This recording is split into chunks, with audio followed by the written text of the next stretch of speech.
Malgré le confinement, les centres sociaux maintiennent le lien avec les habitants à travers diverses actions. Découvrez l'interview d'une personne engagée dans le réseau qui raconte une initiative solidaire mise en place par le centre.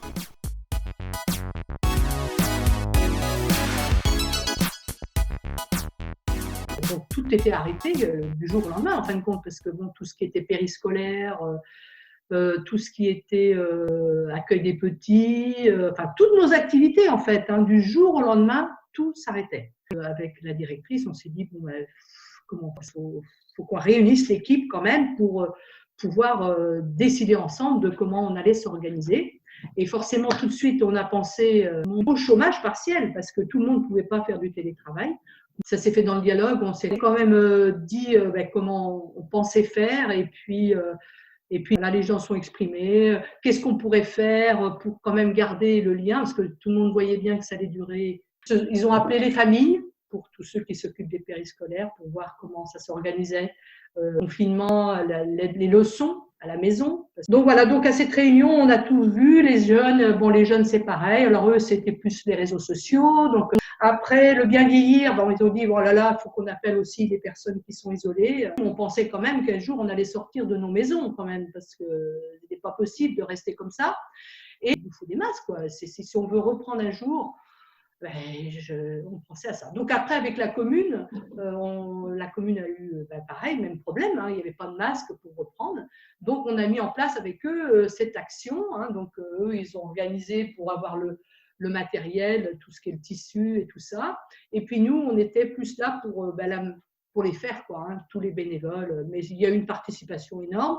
Alors, il y avait quand même beaucoup de monde, plus de 200 personnes. On avait 20 masques à faire chacun.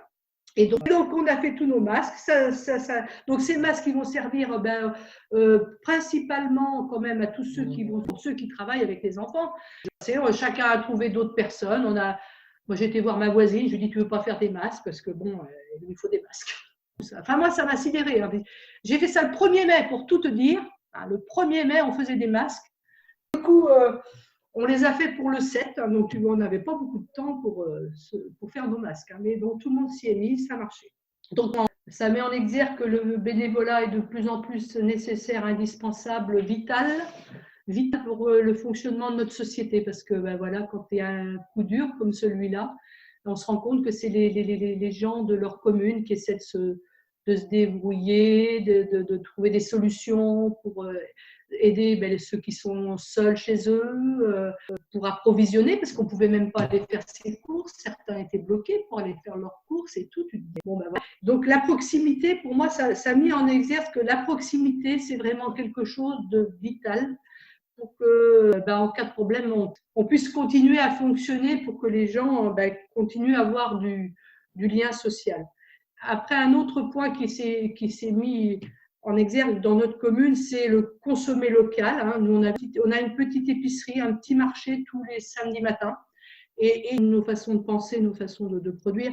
Et du coup, les centres sociaux ont plein de compétences dans le domaine, parce qu'il faut qu'on trouve des nouvelles idées, il faut qu'on accompagne des gens pour trouver des nouvelles idées, pour qu'ils aient envie de changer aussi, parce qu'il faut qu'on change notre façon de vivre, de consommer.